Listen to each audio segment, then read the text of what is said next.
ये जो सवाल आ रहा है इसके अंदर देखें, ये कार है जो 36 किलोमीटर पर आवर की स्पीड से किसी रोड के ऊपर ट्रैवल करती है, नॉर्मल जैसे रोड होती है, रोड पे चलती हुई जा रही है। अचानक से ड्राइवर कुछ खतरा देखता होगा या जो भी बात है, ब्रेक अप्लाई करता है और जब ब्रेक लगाता है तो उसकी वजह से जो रिटार्डेशन आता है वो 2 मीटर पर सेकेंड स्क्वायर का आता है। तो आपको ये बताना है कि इस का पहले 6 सेकेंड में, पहले 6 सेकेंड में इसका डिस्प्लेसमेंट कितना होगा। तो चलिए मैं इसमें ऑप्शन भी दे देता हूं आपको। इसमें 4 ऑप्शन हैं। पहला ऑप्शन जो है ये है 30 मीटर, दूसरा है 24 मीटर, तीसरा है 26 मीटर और चौथा है 25 मीटर। ठीक, 30 मीटर, 24 मीटर, 26 मीटर, 25 मीटर। अब इस क्वेश्चन को अगर सॉल्व किया जाए, आप 2 मिनट का ब्रेक लेके इसको सॉल्व करेंगे। सॉल्व करने के बाद फिर हमारे सॉल्यूशन को देखेंगे। तो अब इसमें रिटार्डेशन 2 मीटर पर सेकेंड स्क्वायर का आया। तो अगर 2 मीटर पर सेकेंड स्क्वायर का रिटार्डेशन आया तो अब हम ये देखें कि 6 सेकंड में ये कितना चलेगा। तो अब जैसे 6 सेकंड में, टोटल 6 सेकंड में कितना चलेगा, ये पता लगाने के लिए हम ut plus half AT square लगा देते हैं। तो ut plus half AT square लगा देते हैं। तो u की वैल्यू जो आ रही है, u इन्होंने दिया है 36 किलोमीटर पर आवर है, तो मीटर पर सेकंड में बदले इसे। तो मीटर पर सेकंड में जब हम बदलते हैं तो आप सबको पता होगा 5/18 से मल्टीप्लाई करते हैं।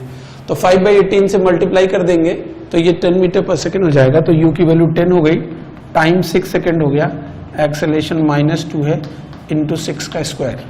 सॉल्व करेंगे तो ये हो जाएगा 60 माइनस 36, 60 माइनस 36 आ जाएगा 24। तो 6 सेकंड में जो इसका डिस्प्लेसमेंट होगा वो 24 मीटर होगा। आपका आंसर यही आया होगा, आपने सॉल्व किया होगा, ये आपका आंसर आया होगा। लेकिन आप ध्यान से देखें, थोड़ा बारीकी से देखें, गणित और फिजिक्स का फर्क समझे। आपने एकदम इक्वेशन लगा के देखा तो पता चला ये आ गया, लेकिन इसका जो सही आंसर है ना वो 24 नहीं, इसका सही आंसर है 25। ये सही आंसर है इसका। क्यों ये सही आंसर है? हम पहले तो ये पता लगाएं कि भाई ये कार जा रही थी, आप ब्रेक लगाओगे तो जाते जाते कहां जहां कहीं रुक जाएगी। अच्छा, ब्रेक लगाने से गाड़ी वापस तो नहीं आती है, तो हम पहले ये पता लगा लें कि ये 6 सेकंड तक चली भी है कि नहीं चली है। क्या पता 6 सेकंड से पहले ही रुक गई हो गाड़ी। तो 6 सेकंड से पहले ही रुक गई हो तो हमें तो बस उतना ही निकालना होगा ना जितना ही आगे की तरफ गया है। तो अगर हम इसको सॉल्व करेंगे तो s की जो वैल्यू आएगी, जो भी s आएगा, u है, पहले तो हम ये पता लगा लें कि रुकी कब ये कार रुकी कब। तो रुकने का पता फैसला ऐसे होगा, v is equal to u plus AT से। रुकने का डिसीजन यहां से हो जाएगा, v की वैल्यू 0 है, इनिशियल वेलोसिटी इसकी किसके बराबर है 10, एक्सेलरेशन 2 है, तो 5 सेकंड में ही रुक गई है। तो 5 सेकंड में रुक गई तो फिर इसका मतलब कि 5 सेकंड तक ही डिस्प्लेसमेंट होगा ना इसका, 6वें सेकंड में डिस्प्लेसमेंट होगा ही नहीं। तो अगर ये 5 सेकंड रुकी हुई है तो सीधे सीधे मैं 5 सेकंड का डिस्प्लेसमेंट निकालता हूं, ut plus half AT square से। u 10 हो गया, t 5 हो गया, एक्सेलरेशन -2 हो गया, इंटू 5 का स्क्वायर। सॉल्व करेंगे तो 25 मीटर आ जाएगा। मतलब ये है कि गणित के हिसाब से जो सॉल्यूशन आ रहा है, एक बार आपको ये सोचना भी है कि वो सॉल्यूशन जो आ रहा है वो सॉल्यूशन मतलब फिजिक्स के हिसाब से सेट कंडीशन को सेटिस्फाई कर रहा है कि नहीं कर रहा है। 6 सेकंड का डिस्प्लेसमेंट निकालना था, अंधी मारी, हमने फार्मूला लगाया, 24 मीटर आ गया। लेकिन ये गाड़ी में जब आप ब्रेक लगाओगे तो 6 सेकंड तक ये चली ही नहीं, गाड़ी 5 सेकंड तक ही चली। तो अगर 5 सेकंड तक चली है तो ये 25 मीटर के बराबर ये डिस्टेंस हो जाएगी। ठीक है, 25 के बराबर हो जाएगी। चलिए आगे बढ़ते हैं, और भी इसमें सवाल बनते हैं, तरह तरह के इसके अंदर क्वेश्चंस आते हैं इक्वेशन ऑफ मोशन के अंदर। एक इसके अंदर आता है, इसी तरह के सवालों में एक कंसेप्ट आता है रिएक्शन टाइम का। रिएक्शन टाइम का कंसेप्ट आता है। ठीक है, ये रिएक्शन टाइम का कंसेप्ट क्या होता है इसको समझें। रिएक्शन टाइम जो है मतलब ये होता है कि कोई भी घटना हो रही है, कोई भी इवेंट हो रहा है, तो उस इवेंट को देखने के बाद हम रिएक्ट कितने समय में करते हैं। जो इवेंट हुआ है उस इवेंट के होने में और आदमी के रिएक्ट करने के बीच का जो समय होता है, that is called reaction time. जैसे मान लीजिए कि एक एग्जाम्पल के लिए मैं बोल रहा हूं, मान लीजिए कि मैं ऐसे चलता हुआ जा रहा था, मैंने देखा रास्ते में कैसे सांप खड़ा हुआ है। ठीक है, अब मैंने सांप देखा, तो सांप देख के जो मैं जितने समय बाद रिएक्ट करूंगा वही रिएक्शन का टाइम है। अब मैं रिएक्ट सांप देखने के बाद मेरे रिएक्शन का प्रोसेस क्या होगा इसको सोचें कि जैसे मान लीजिए कि वहां पे ऐसे सांप बैठा हुआ था, अब सांप से लाइट रेज मेरी आंखों तक जाएंगी, फिर आंखों मेरी रेटिना में इमेज बनेगी, इसमें कुछ टाइम लगेगा, कुछ नैनो सेकंड, कुछ माइक्रो सेकंड, तो रेटिना पे इमेज बनेगी, फिर वो इमेज जो है उसको ब्रेन प्रोसेस करेगा, ब्रेन के पास मैसेज जाएगा कि भाई सांप है।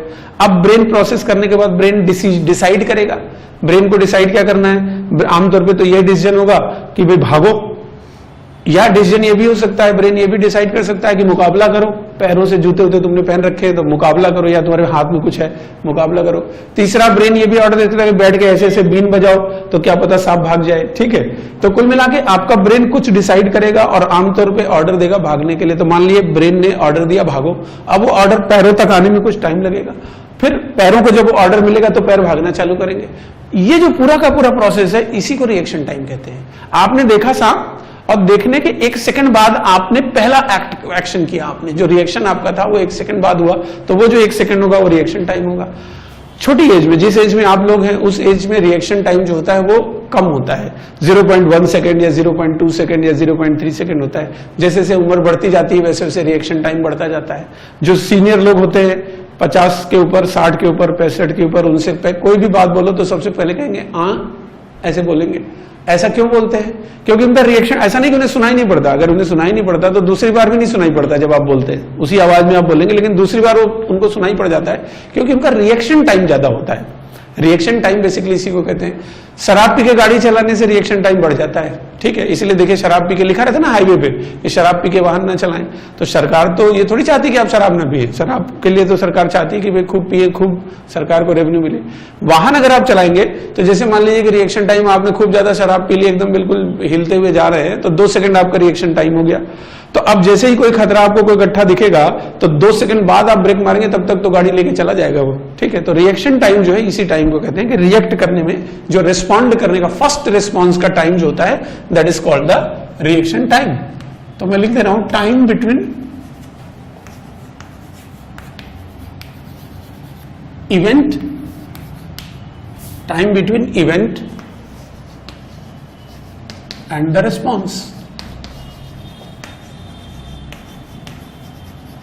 Time between event and the response is reaction time.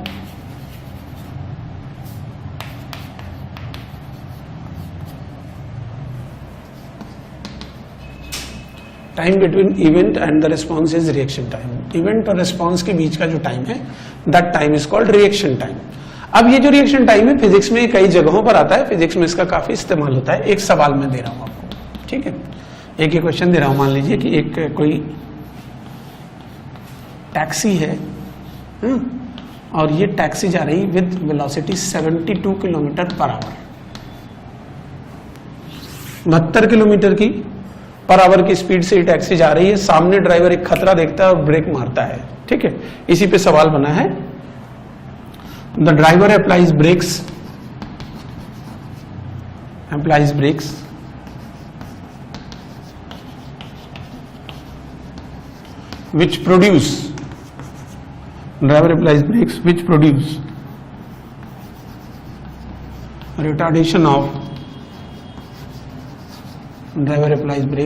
which produce retardation of 2 meter per second square.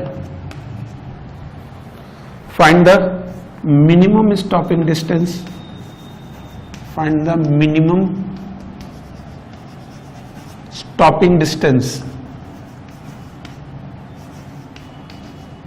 Minimum stopping distance. Find the minimum stopping distance if reaction time is 0.5 second.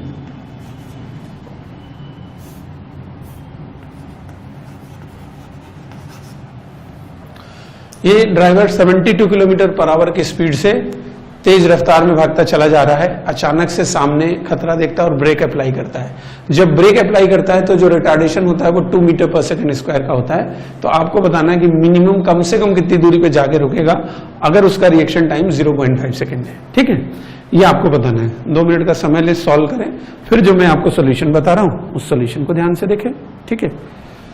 Pause करके solve करेंगे, तब तक मैं ये इसका solution prepare कर रहा हूं, थोड़ा तब तक आप सॉल्व करें।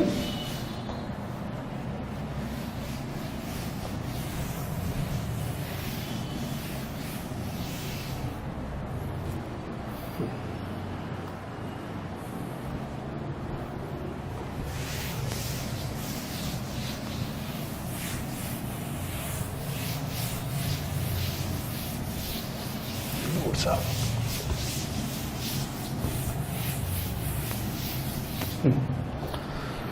तो जैसे 72 किलोमीटर पर आवर है, तो भाई ये जो स्पीड है ये 72 को मैं लिख सकता हूं मीटर पर सेकंड में, अगर तो 72 इंटू 5/18, तो ये 20 मीटर पर सेकंड आ जाएगी। मीटर पर सेकंड में कन्वर्जन करना आपको पता ही है, 5/18 से मल्टीप्लाई करते हैं तो ये 20 मीटर पर सेकंड के बराबर आ जाएगी इसकी स्पीड। अब 20 मीटर पर सेकंड के बराबर आ गई, रिएक्शन टाइम इसका 0.5 सेकंड है, तो रिएक्शन टाइम 0.5 का मतलब ये है, अगर हम रिएक्शन टाइम 0.5 बोल रहे हैं, इसका मतलब ये है कि 0.5 सेकंड तक ये जो कार है ये वैसे की वैसे ही चलती रहेगी, निर्बाध, जो वेलोसिटी थी जो थी वैसे की वैसी चलती रहेगी, कोई फर्क ही नहीं आएगा। तो 0.5 सेकंड तक अगर ये गाड़ी वैसे की वैसे चलती रही तो 0.5 सेकंड में चल कितना जाएगी? 0.5 इंटू वेलोसिटी इसकी 20 थी। ब्रेक तो रिएक्शन टाइम के बाद, रेस्पॉन्स जो आएगा वो तो रिएक्शन टाइम के बाद आएगा। तो अगर इसकी वेलोसिटी 20 थी तो 0.5, रिएक्शन टाइम 0.5 सेकंड है, तो 0.5 सेकंड तक तो वैसे ही चलती रहेगी, तब तक ब्रेक लगेगा ही नहीं।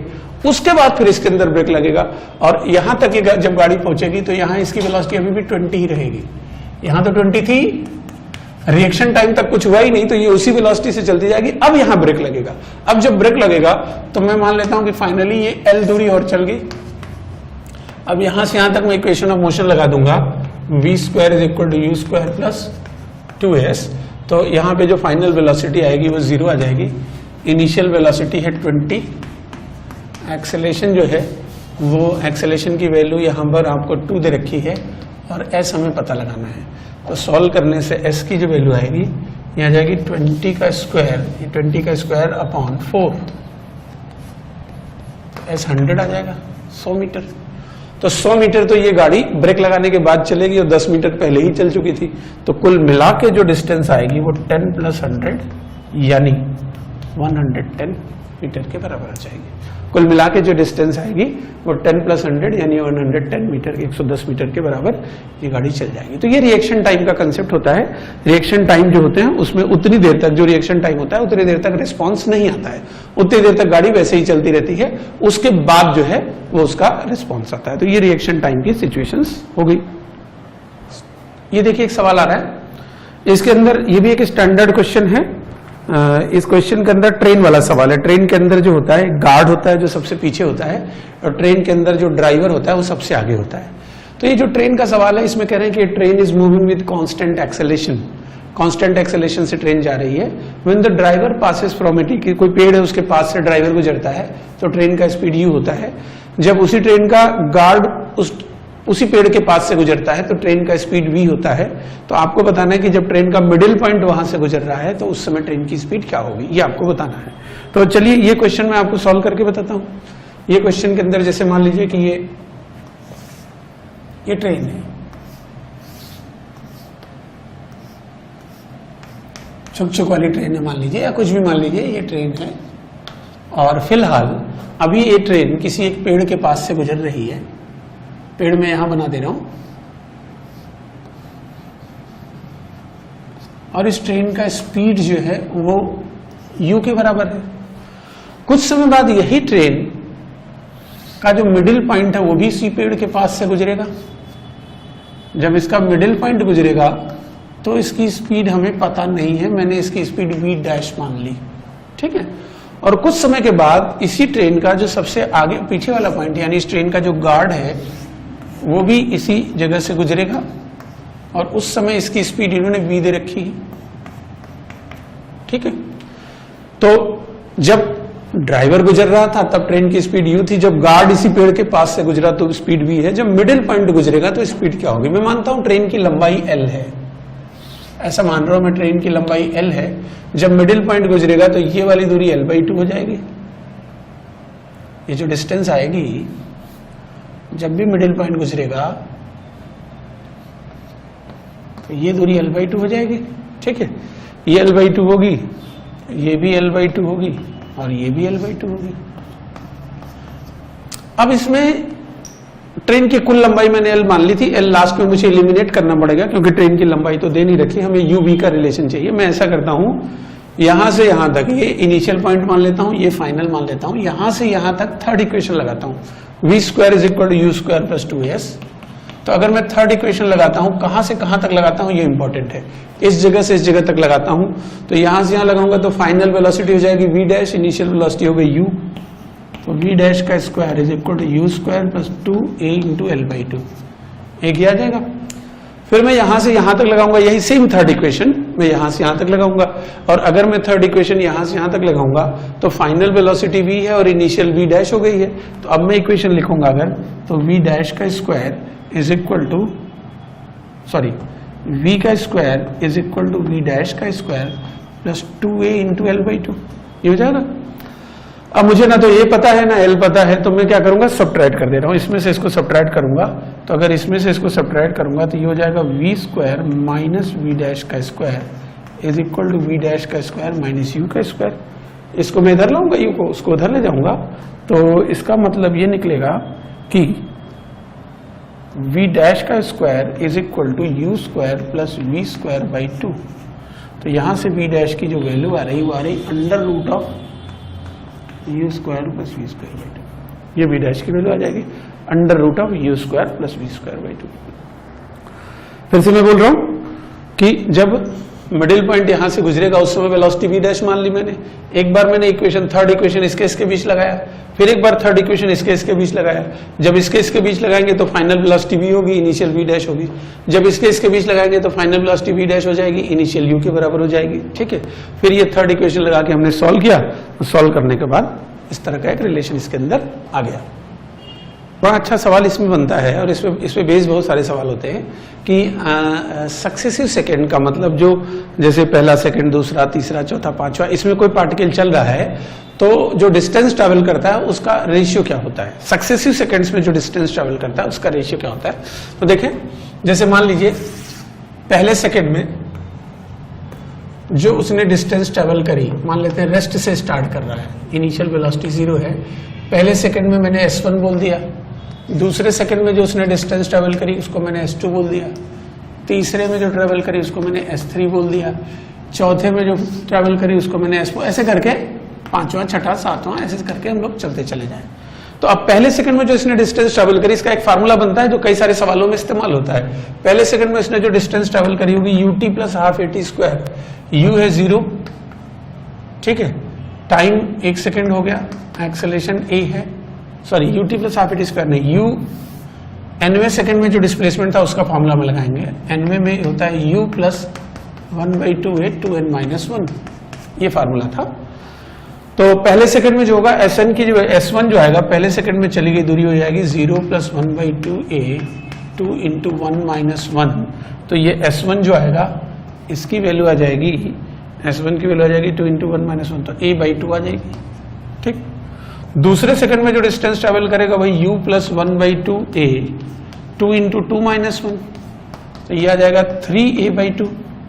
इसी तरह से तीसरे सेकंड में जो डिस्टेंस ट्रैवल होगी वो होगी u plus 1/2a into 2 into 3 minus 1 is equal to हो जाएगा 5a/2। इसी तरह से nवें सेकंड में जो आएगा वो आ जाएगा u plus 1/2a 2 into n minus 1, ये हो जाएगा 2n माइनस 1 इंटू a/2, ये आ जाएगा। अब आपसे कहा गया इसका रेशियो निकालो, 1 2 3 ऐसे करके इसका रेशियो निकालो। तो अगर हम इसका रेशियो निकालें तो इन सबको डिवाइड करना होगा हमें, तो a/2 तो सब में से कट जाएगा, सब में से कट जाएगा, और मैं अगर रेशियो निकालूंगा तो s1 is to s2 is to s3, ये जो रेशियो आएगा, ये रेशियो जो आएगा ये बड़ा इंटरेस्टिंग रेशियो होता है, 1:3 5:7 9 समथिंग। जैसे अगर आपको रेशियो निकालना है तो ये ऑड नंबर्स का रेशियो आता है, ठीक है। कोई भी चीज अगर कांस्टेंट एक्सेलरेशन से चल रही है तो उसके एक्सेलरेशन का जो उसके डिस्प्लेसमेंट का रेशियो होगा ना, सक्सेसिव, पहले सेकंड में मान लो 1 मीटर चली तो अगले सेकंड में फिर 3 चलेगी, फिर उसके अगले में 5 चलेगी, फिर उसके अगले में 7 चलेगी, उसके अगले में 9 चलेगी, इस तरह से ये रेशियो आ जाता है। ये काम की चीज है जो आपको दिमाग में रखनी है, मतलब इनका इसका जो रेशियो आएगा s1 is to s2 is to s3 is to s4, ये ऑड नंबर्स के रेशियो आता है। पहली बार इसको गैलीलियो ने किया था, ये काम गैलीलियो ने किया था, एक पत्थर लिया था, इसे गिरा दिया, पत्थर गिरा दिया तो पत्थर कांस्टेंट एक्सेलरेशन से नीचे आता है। तो जब उन्होंने मेजर किया ना कि अलग अलग सेकंड में कितनी डिस्टेंस ट्रेवल की, तो देखा कि पहले, दूसरे, तीसरे, चौथे, पांचवें में जो रेशियो आता है वो ऑड नंबर का रेशियो आता है। डिस्टेंसेस ट्रेवल्ड का जो रेशियो आता है वो ऑड नंबर का रेशियो आ जाता है। तो ये एक इंटरेस्टिंग सा एक रिजल्ट है जो आपको दिमाग में रखना है कि सक्सेसिव सेकंड्स में जो डिस्टेंस ट्रेवल होती है उसका रेशियो 1:3:5 आता है। ठीक है, अब इसके अंदर और भी इससे जुड़े हुए कुछ क्वेश्चंस होते हैं, उन क्वेश्चंस पर हम लोग आते हैं। क्वेश्चन में लिख रहा हूं, particle starts from rest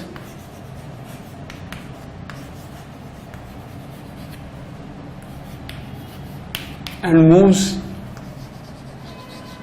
with acceleration 2 meters per second square. Particle starts from rest and moves with acceleration 2 meters per second square at t is equal to 10 seconds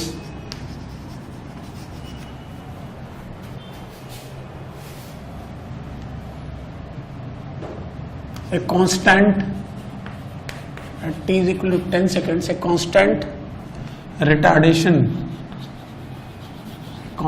retardation is applied and at t is equal to 10 seconds a constant retardation is applied and the particle stops in next 5 seconds. Particle stops in next 5 seconds. Find the total distance. Find the total distance traveled.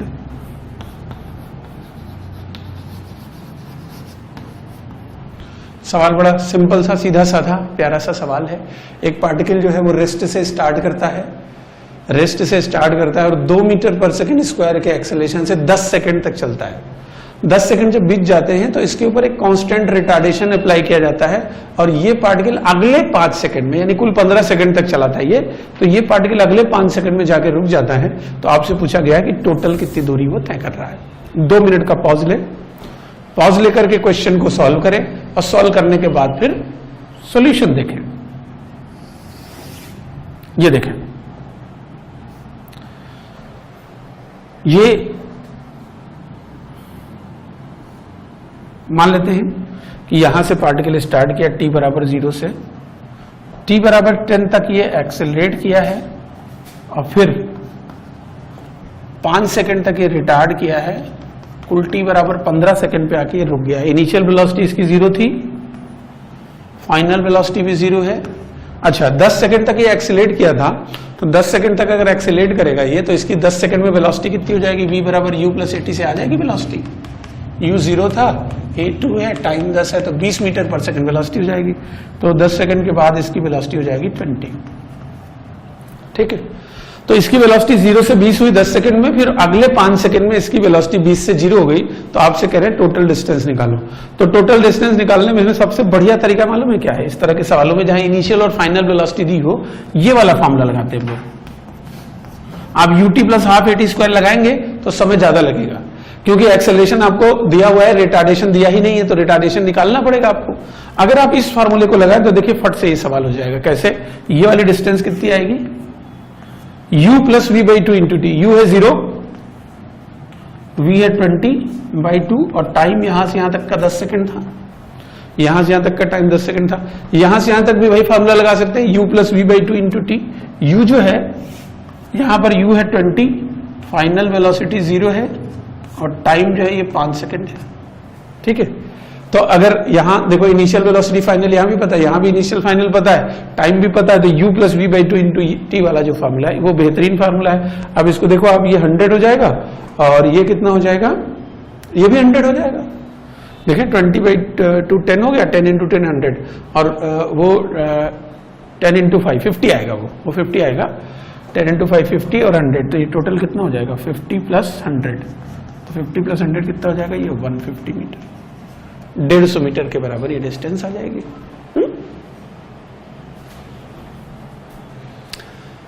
Motion under gravity में क्या होता है कि जैसे मान लीजिए कि कोई भी पार्टिकल है, उसको हमने ऊपर उछाल दिया या ऊपर से उसको नीचे फेंक दिया, या सिंपल जैसे मान लीजिए कि इसको हमने ऐसे छोड़ दिया या इसको ऐसे उछाल दिया या किसी ऊंचाई से हमने इसको फेंका, तो जब भी कोई पार्टिकल हवा में चलता है तो फिर उस कंडीशन में क्या होता है कि उसके ऊपर जो धरती फोर्स लगाती है वो mg लगाती है। ये फोर्स हो गया, F = ma होता है। F = ma होता है तो सॉल्व करने पे जो एक्सेलेरेशन आता है वो g आता है, और चूंकि धरती हमेशा नीचे की तरफ फोर्स लगाएगी तो एक्सेलेरेशन हमेशा g डाउनवर्ड होता है। तो जब भी कोई पार्टिकल ग्रेविटी के इफेक्ट में स्टडी कर रहा है, ग्रेविटी के इफेक्ट में मूव कर रहा है, तो उस कंडीशन में उसका जो एक्सेलेरेशन होता है वो हमेशा g डाउनवर्ड होता है। यहां पर हम ये मान रहे हैं कि एयर का रेजिस्टेंस नहीं है, और मैं बता दूं आपको, एयर का रेजिस्टेंस जब तक आपसे कहा ना जाए तब तक आपको कंसिडर भी नहीं करना है। एयर का जो रेजिस्टेंस है, अगर आपसे कह दिया कि नहीं भाई मानो एयर है तब तो ठीक है, नहीं तो एयर का रेजिस्टेंस कंसिडर नहीं करना है।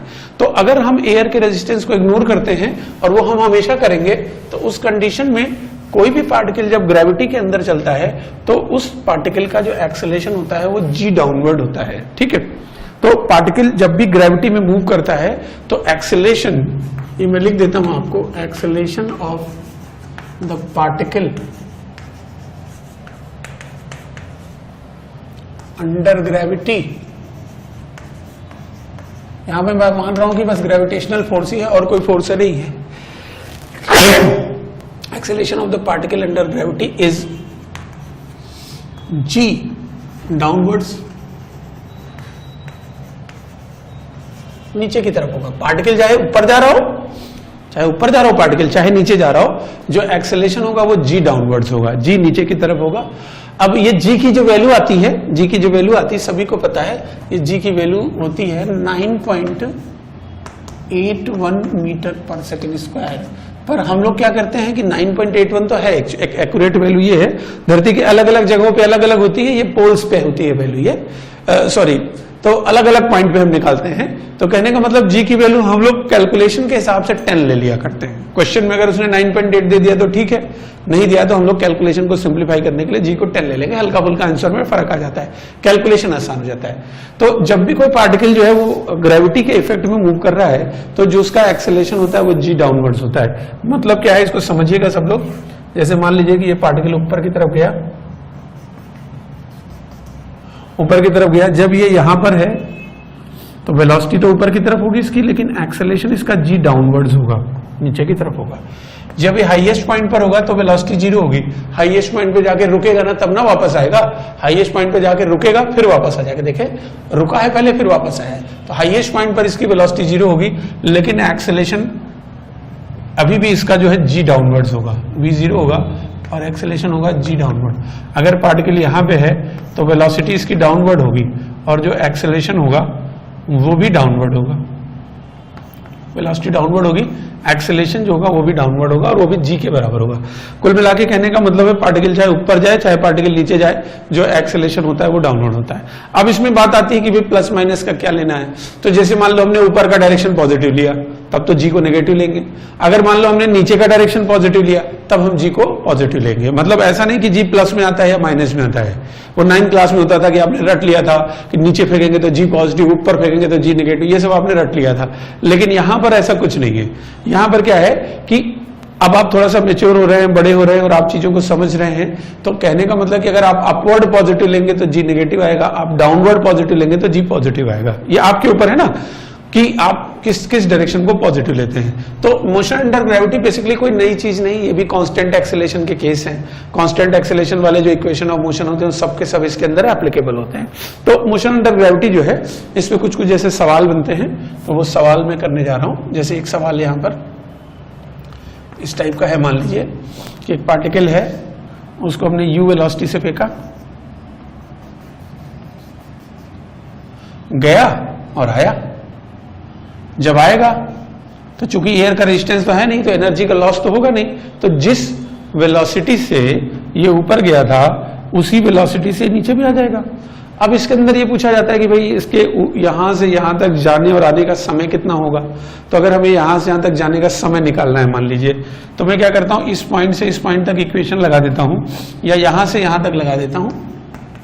v0 ले लिया मैंने, हाईएस्ट पॉइंट पे वेलोसिटी 0 होगी, तो मैं यहां से यहां तक अगर इक्वेशन लगाऊं v is equal to u plus a t, final velocity तो हो गई 0, यहां से यहां तक लगाऊंगा तो फाइनल 0 हो गई, और एक्सेलरेशन माइनस जी था तो ये हो जाएगा u माइनस जी टी, तो टाइम कितना आ जाएगा u बाई जी। इसी तरह सॉल्व करेंगे तो u बाई जी जाने का टाइम होगा और u बाई जी आने का टाइम होगा, तो टोटल जो टाइम आएगा इसको हम टाइम ऑफ फ्लाइट भी कह देते हैं, ये 2u बाई जी के बराबर होता है। ये याद रहे तो अच्छा है, पार्टिकल को जाने में u बाई जी समय लगेगा, आने में u बाई जी समय लगेगा, और कुल जो इसको समय लगेगा वो 2u बाई जी के बराबर होगा। एक इसके अंदर ये भी पूछते भाई मैक्सिमम हाइट, तो चलो जैसे मैक्सिमम हाइट भी निकाल लेते हैं। इसकी मैक्सिमम हाइट निकालनी तो यहां से यहां तक मैं थर्ड इक्वेशन लगा देता हूं, v square is equal to u square plus 2s, final velocity 0 हो गई, इनिशियल वेलोसिटी u के बराबर है, और s जो है वो h के बराबर है, तो h की वैल्यू कितनी आ जाएगी, u स्क्वायर बाई 2g। ये भी दिमाग में बैठा लीजिए कि किसी पत्थर को अगर आप नीचे से फेंकेंगे तो जो उसकी मैक्सिमम हाइट होगी वो u स्क्वायर बाई 2g के बराबर होगी, और जो उसको टाइम लगेगा वो 2u बाई जी के टाइम लगेगा। u बाई जी जाने में समय उसको लगेगा, u बाई जी उसको आने में समय लगेगा। ये नोट कर लेंगे, और ये काम की बात है, मतलब ये इस्तेमाल में आती है। ठीक है, कुछ कुछ बेसिक बातें थी। अब मैं एक सवाल दे रहा हूं आपको। सपोज करिए एक पार्टिकल है, इसको हमने 20 मीटर पर सेकेंड की स्पीड से फेंका, तो एक बड़ा ही सिंपल सा सवाल बनता है कि फाइंड, सबसे सिंपल सवाल मोशन अंडर ग्रेविटी का जो हो सकता है वो मैं आपको करा रहा हूं। Find time of flight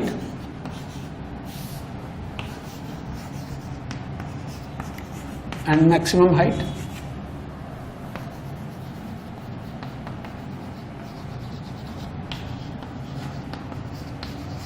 find time of flight and maximum height. तो एक तो ये है तरीका कि हम फंडामेंटल से इक्वेशन लगा के करें, एक ये है कि सीधे भाई हम फार्मूला लगा दें। तो चलो मैं सीधे ये 2u बाई जी और ये जो फार्मूला मैंने आपको बताया यही सिखाना था मुझे। तो time of flight 2u by g हो गया, u की वैल्यू है 20, जी हम 10 ले लेंगे तो ये 4 सेकेंड आ जाएगा।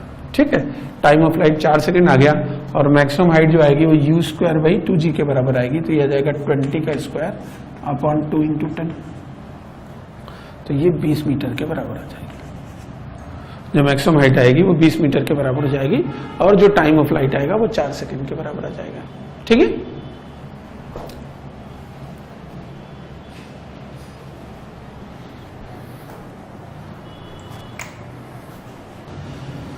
तो एक ये सवाल बड़ा बढ़िया आ रहा है कि ये एक कोई वाटर टैप है जिससे बूंदें लगातार गिर रही हैं, रेगुलर इंटरवल पे गिर रही हैं।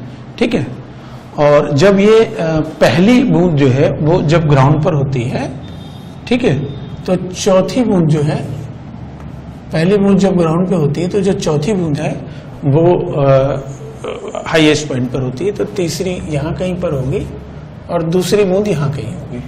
ठीक है, ये 4, 3, 2, 1 ये बूंदें हैं, और ये जो भी ड्रॉप्स है ये अपनी अपनी जगहों पर हैं।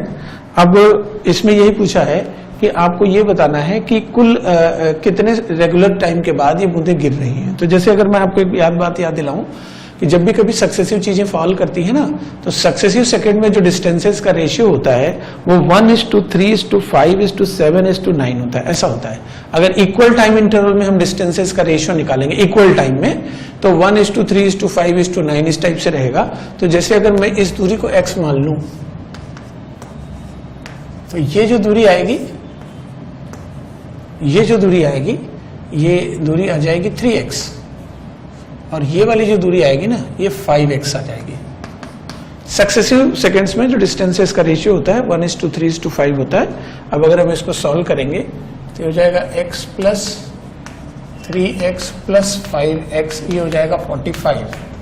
तो ये 9x इज इक्वल टू 45 हो गया। तो x की वैल्यू किसके बराबर जाएगी, 5 के बराबर हो गई। तो जो x आएगा वो 5 के बराबर हो जाएगा। तो जो x होगा that will be equal to 5। ठीक है,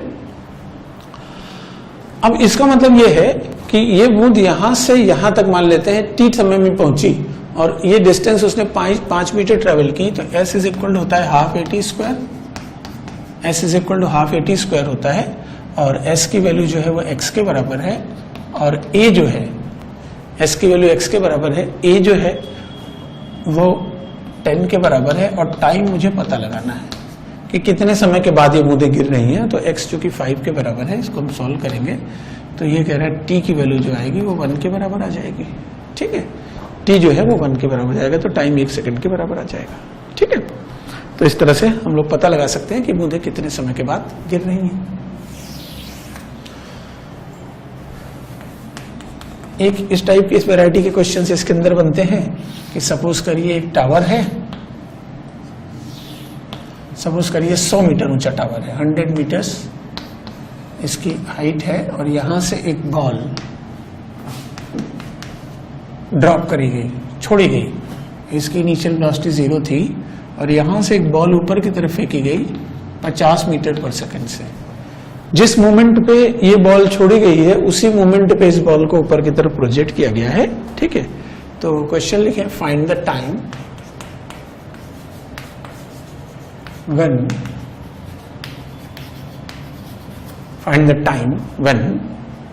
the ball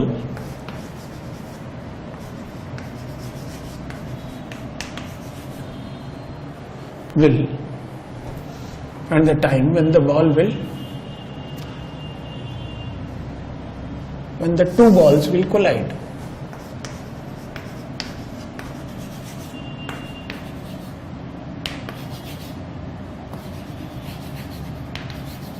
And the time when the two balls will collide. कितने समय के बाद ये दोनों बॉल कोलाइड करेंगे। 100 मीटर ऊंचा टावर था, t बराबर 0 है, इसको हमने छोड़ा हुआ है, ये नीचे की तरफ आ रहा है, इसको 50 से हमने ऊपर की तरफ फेंका हुआ है। ठीक है, अब उसके बाद हमें यही पता लगाना है कि कितने समय के बाद ये कोलाइड करेंगे। वैसे तो ये रिलेटिव का सवाल है, रिलेटिव से बहुत आसानी से हो जाता है, लेकिन हम बिना उसके भी कर सकते हैं। कैसे कर सकते हैं? जैसे मान लीजिए कि इस जगह पे ये दोनों बॉल कोलाइड की, और इसने जो दूरी तय करी वो L1 तक तय करी, और इसने जो दूरी तय करी वो L2 तय करी। जब ये कोलाइड करेंगे तो एक ने L1 दूरी तय करी, एक ने L2 दूरी तय करी, तो L1 plus L2 is equal to 100 हो जाएगा। L1 की जो वैल्यू आएगी, L1 की वैल्यू ये हो जाएगी half into 10 into T square, और L2 की वैल्यू आएगी 50t minus half into 10 into T square, ये हो जाएगी, और ये बराबर हो जाएगा 100। सॉल्व करेंगे हम लोग, तो सॉल्व करेंगे तो हाफ टी स्क्वायर से टी स्क्वायर चला जाएगा, 50t इज इक्वल टू 100 हो जाएगा, तो t की वैल्यू 2 के बराबर हो जाएगी। तो जो टाइम आएगा 2 सेकंड आ जाएगा, तो 2 सेकंड के बाद ये बॉल्स एक दूसरे से कोलाइड कर जाएगी। ये वाली ऊपर की तरफ जाएगी तो इसके लिए ut minus half AT square हो जाएगा, ये नीचे की तरफ आएगी तो इसके लिए हाफ AT स्क्वायर हो जाएगा। ये दोनों आपस में कैंसिल हो जाएंगे और टाइम 2 सेकंड आ जाएगा, तो 2 सेकंड के बाद ये कोलाइड कर जाएगा। अब इसमें बैलून कंसेप्ट क्या होता है मैं आपको समझा दूं। बैलून कंसेप्ट ये होता है, या बैलून से जुड़े हुए सवाल, जैसे मान लीजिए मैं ट्रेन में बैठ के जा रहा हूं, ट्रेन में बैठ के जा रहा हूं तो मेरी जो वेलोसिटी आएगी वो ट्रेन की वेलोसिटी के बराबर होगी, या मैं कार में बैठ के जा रहा हूं तो मेरी वेलोसिटी कार के बराबर होगी। कई बार आपने देखा होगा कि जैसे मान लीजिए ऐसे ट्रेन जा रही है और ट्रेन प्लेटफॉर्म पे रुकने वाली होती है, तो रुकने ही वाली होती है तो कुछ लोग ट्रेन से उतर जाते हैं, और उतरते ही ऐसा नहीं कि वो रुक जाते हैं, वो दौड़ने लग जाते हैं। जैसे उतरेंगे तो उतरते ही फिर वो दौड़ने लग जाते हैं। जब वो दौड़ने लग जाते हैं तो उसका कारण क्या होता है? उसका कारण ये होता है कि जैसे ही वो ट्रेन से उतरे तो उनकी वेलोसिटी ट्रेन के बराबर है। अब जो ट्रेन की वेलोसिटी वही उनकी है, तो वो अगर दौड़ते रह जाएंगे तब तो ठीक है, नहीं तो अगर मान लो वैसे ही रुक गए तो उनकी बॉडी के अंदर तो वेलोसिटी यही, अगर रुक गए तो आगे जाके पट से गिर पड़ेंगे।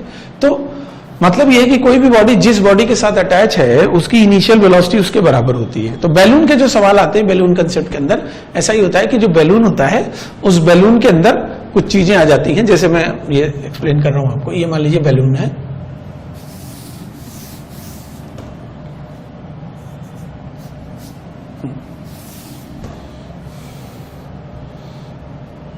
समझिए ये बैलून है, ये बैलून ऊपर की तरफ जा रहा है। सपोज करिए अभी फिलहाल ये 40 मीटर की ऊंचाई पर है, हाँ 40 मीटर की ऊंचाई पर है, और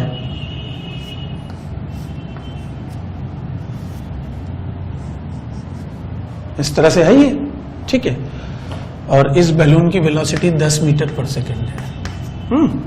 और यहां पर जब ये बैलून 40 मीटर की हाइट पर होता है, एक लड़का एक पत्थर छोड़ता है, ठीक है। क्वेश्चन है a boy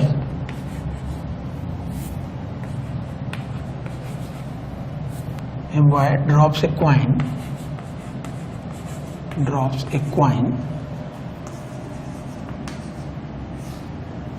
when balloon is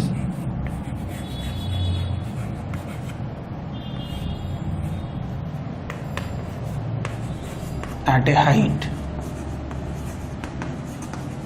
of, boy drops a coin when the balloon is at a height of 40 meters.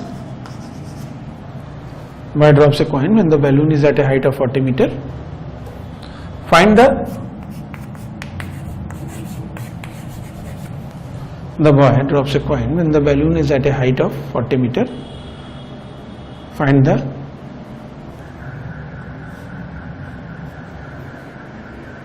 time when the ball will find the time when the ball will reach the ground.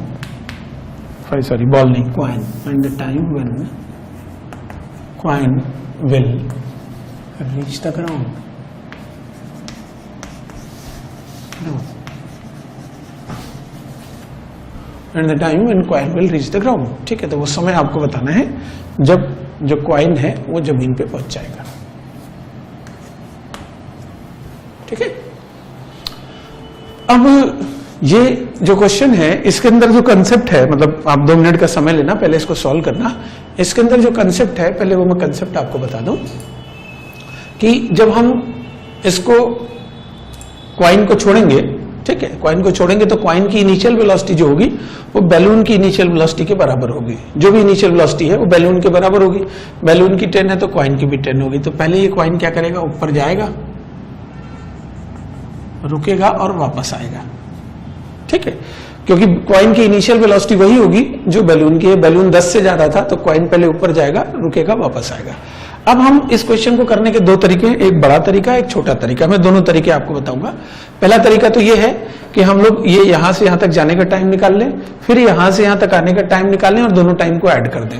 तो मैं पहला ही method इसके अंदर apply करने जा रहा हूं।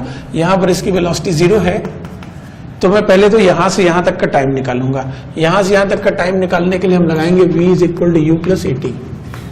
यहां पर जो वेलोसिटी है वो 0 है, u की वैल्यू 10 है, एक्सेलरेशन -10 है, तो टाइम किसके बराबर जाएगा, 1 के बराबर आ जाएगा, ठीक है। तो जो टाइम आएगा वो 1 सेकंड के बराबर आ जाएगा, ठीक है। और टाइम जो है वो 1 सेकंड के बराबर ही आ जाएगा, समय 1 सेकंड के बराबर आ गया। अब उसके बाद देखिए ये जो दूरी है, ये वाली दूरी अगर आप निकालेंगे तो 1 सेकंड में ये 5 मीटर ऊपर चला जाएगा। 1 सेकंड में ये 5 मीटर ऊपर चला जाएगा। अच्छा, 5 ऊपर जाएगा और 40 ये नीचे आएगा, ठीक है। 5 मीटर ऊपर जाएगा, 40 नीचे आएगा, तो कुल मिला के अब इसको 45 मीटर नीचे आना होगा। तो यहां से यहां तक जाने में इसने 1 सेकंड लिया। अभी देखते हैं 45 मीटर नीचे आने में कितना टाइम लगेगा। तो जब नीचे आ रहा होगा तो मैं फॉर्मूला लगाऊंगा ut + ½ at²। ये फॉर्मूला लगा रहा हूं मैं इस पॉइंट से इस पॉइंट तक। तो इनिशियल वेलोसिटी तो 0 है, एक्सेलरेशन 10 के बराबर है, और टाइम कितना लगा है, टाइम हमें पता लगाना है। टाइम हम t मान लेते हैं और s की वैल्यू कितनी आ जाएगी, s की जो वैल्यू आएगी वो 45 आ जाएगी। तो यहाँ से सॉल्व करेंगे तो t² जो होगा ये t² हो जाएगा 9, तो टाइम आ जाएगा 3 सेकेंड, ठीक है। तो कुल मिला के यहाँ से यहाँ तक आने में इसको 3 सेकंड लगेगा, 1 सेकंड इसको जाने में लगेगा।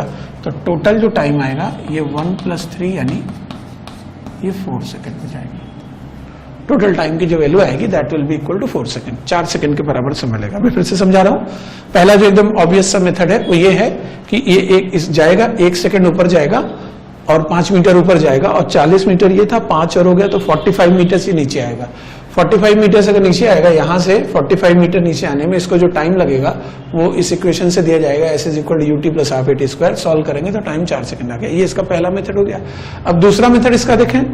दूसरा जो मेथड है ये यहां से चालू किया और यहां पहुंचा, इस जगह से स्टार्ट किया यहां पहुंचा, तो अगर मैं इक्वेशन लिखूंगा यहां से यहां तक का, तो s इज इक्वल टू क्या होगा, ut plus half a t square, s is equal to u t plus half a t square. यहां से ये चालू किया यहां पहुंचा है, तो s की वैल्यू कितनी हो जाएगी, s की वैल्यू हो जाएगी -40। हाँ, u जो है वो किसके बराबर है, 10 के बराबर है, और a किसके बराबर है, -10 के बराबर है। भाई यहां से यहां पहुंचा, यहां से गया और यहां पहुंचा, तो मैं अपवर्ड डायरेक्शन को पॉजिटिव ले रहा हूं। अच्छा, डिस्प्लेसमेंट में बस इनिशियल और फाइनल से मतलब होता है, रास्ते से मतलब नहीं होता है। तो इनिशियल पॉइंट ये है, फाइनल ये है, तो अगर वो यहां से चला और यहां पहुंचा तो -40 डिस्प्लेसमेंट हो गया इसका, u की वैल्यू 10 के बराबर हो गई, एक्सेलरेशन -10 हो गया। अब हम इसको सॉल्व करें तो -40 इज इक्वल हो जाएगा 10t - 5t स्क्वायर। ठीक है, इसका मतलब ये है, इक्वेशन ये बनेगा 5t square minus 10t - 40 is equal 0। ये आ जाएगा। सॉल्व करेंगे हम लोग, और फिर उसके बाद और फर्दर सॉल्व करेंगे तो हो जाएगा t square - 2t - 8 is equal 0। और फर्दर सॉल्व करेंगे तो ये टाइम की वैल्यू जो आ जाएगी वो 4 सेकंड के बराबर आ जाएगी। फर्दर और आगे सॉल्व करेंगे तो ये टाइम 4 सेकंड के बराबर जाएगा, तो सीधे ही आ गया। यहां से यहां तक हमने डायरेक्ट इक्वेशन लगा दिया, s is equal to u t plus half a t square, तो ये सीधे ही टाइम की वैल्यू 4 सेकंड के बराबर आ गई। ठीक है।